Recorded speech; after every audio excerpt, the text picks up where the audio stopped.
સુરત શહેરમાં જાહેર પરિવહન સેવા BRTS બસમાં એક હચમચાવી દે તેવી ઘટના સામે આવી છે। શહેરના વાય જંકશનથી સુરત સ્ટેશન જઈ રહેલી બસમાં એક મહિલા પેસેન્જરે નજીવી બાબતે ઉશ્કેરાઈને બસના ડ્રાઈવર પર જીવલેણ હુમલો કર્યો હતો।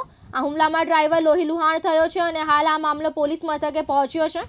મળતી વિગત અનુસાર સુરત મ્યુનિસિપલ કોર્પોરેશન દ્વારા સંચાલિત BRTS બસ શુક્રવારે વાય જંકશનથી સુરત રેલવે સ્ટેશન તરફ જવા રવાના થઈ હતી। બસમાં સવાર એક મહિલા મુસાફરે અધવચ્ચે જ બસ થોભાવવા માટે ડ્રાઈવરને સૂચના આપી હતી। BRTSના નિયમો મુજબ બસ માત્ર નિયત કરેલા બસ સ્ટેશન પર જ ઊભી રહી શકે છે, જ્યારે ડ્રાઈવરે નમ્રતાપૂર્વક જણાવ્યું કે બહેન, આગળ કોઈ સ્ટોપ નથી એટલે બસ અહીં અધવચ્ચે ઊભી નહીં રહી શકે। ત્યારે મહિલા ગુસ્સે ભરાઈ હતી અને ડ્રાઈવર સાથે ઉગ્ર દલીલો કરવા લાગી હતી। ત્યારબાદ તે બસમાંથી ઉતરી ગઈ હતી। બે દિવસે એટલે કે ગતરોજ શનિવારે બસ જ્યારે વેસુ વિસ્તારમાં આવેલી JH અંબાણી સ્કૂલ પાસેના સ્ટેશન પર પહોંચી ત્યારે મહિલા બસમાં ચડીને સીધી ડ્રાઈવર પાસે પહોંચી ગઈ હતી। મહિલાએ કાયદાનો ડર રાખ્યા વિના ડ્રાઈવરની કેબિનમાં ઘસી ગઈ હતી। તે મારી વાત કેમ ન માની અને ત્યાં બસ કેમ ઊભી ન રાખી તેમ કહી મહિલાએ ડ્રાઈવરનો કોલર પકડી લીધો હતો। આટલેથી જ અટકતા ઉશ્કેરાયેલી મહિલાએ ડ્રાઈવરને પહેલાં તો તમાચા મારી દીધા હતા અને ત્યારબાદ પોતાના હાથમાં રહેલા સ્માર્ટફોન વડે ડ્રાઈવરના માથાના ભાગે જોરદાર પ્રહાર કર્યો હતો। હુમલો એટલો ગંભીર હતો કે ડ્રાઈવરને માથાના ભાગે ગંભીર ઈજા થઈ હતી અને બસમાં લોહીના ટપકા પડવા લાગ્યા હતા। આ સમગ્ર ઘટના બસની અંદર લાગેલા CCTV કેમેરામાં કેદ થઈ ગઈ છે। આ દ્રશ્યો સોશિયલ મીડિયા પર વાયરલ થતા લોકોમાં ભારે રોષ જોવા મળી રહ્યો છે। ફરજ પર રહેલા સરકારી કે જાહેર સેવાના કર્મચારીઓ પર થતા આવા હુમલાઓ ચિંતાનો વિષય બન્યા છે।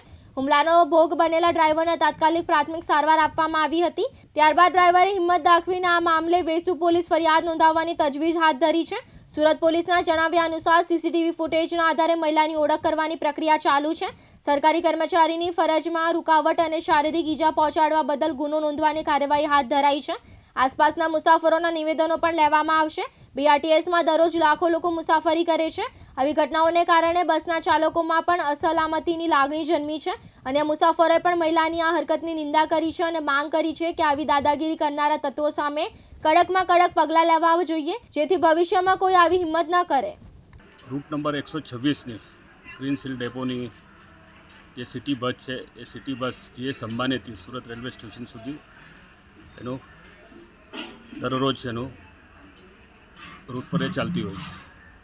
પરમ દિવસે એક મુસ્લિમ મહિલા JH અંબાણી પાસેથી જે ગાડીમાં બેસી અને એ અંજુરા તરફ જવા માટે નીકળી ત્યારે એને ડ્રાઈવર સાથે અચાનક બોલાચાલી કરી ઉશ્કેરાઈ જઈને જે ડ્રાઈવરને મારામારી કરે છે, વાત કરે છે પરમ દિવસે તું ગાડી કેમ ન ઊભી રાખી, પરંતુ બીજા દિવસે આવીને ડ્રાઈવરને જે મારે છે, ક્યાંક મને શંકા ઉત્પન્ન થાય છે।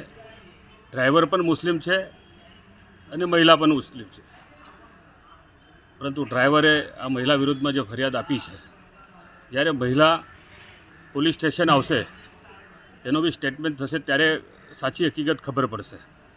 આજે જે વિડીયો વાયરલ થયો છે એની હું પુષ્ટિ કરવા માગું છું।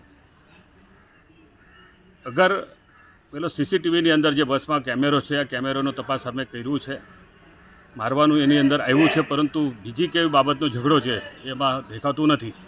બધું ડ્રાઈવરનું એક જ રટન છે કે ભાઈ આ મહિલા હું જ્યાં કહું ત્યાં મને ઉતારવા માટેને સ્ટોપ પર ઉતારો, પરંતુ ડ્રાઈવરને જે અમે નિયત કરેલા જે સ્ટોપ છે એ સ્ટોપ પર જ એ બસ ઊભી રહી શકે છે એ વાત તો હકીકત છે, પરંતુ આવી રીતે ડ્રાઈવર પર ચાલુ નોકરી પર જે મહિલા ઉશ્કેરાઈને એને મારે છે એ ખૂબ જ નિંદનીય છે। એક મહિલા હોવા છતાં એવી રીતે પુરુષ સાથે મારામારી કરવું એ ખૂબ નિંદનીય છે। એટલે હું આ ઘટનાની હું પણ ખરેખર નિંદા કરું છું।